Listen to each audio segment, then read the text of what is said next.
Факты, которые не сочетаются с моей внешностью.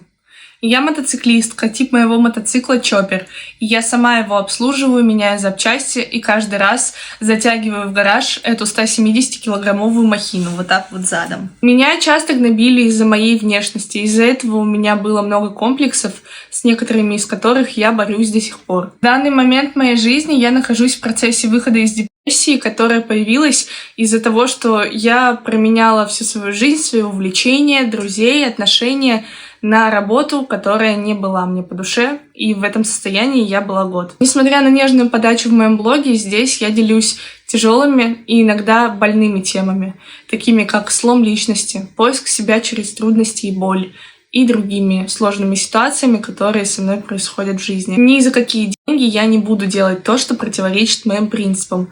Например, даже за $1 миллион я не спою песню политического характера, которая противоречит моим убеждениям. Пишите в комментариях, о каком факте более подробно рассказать в следующих роликах. Пока!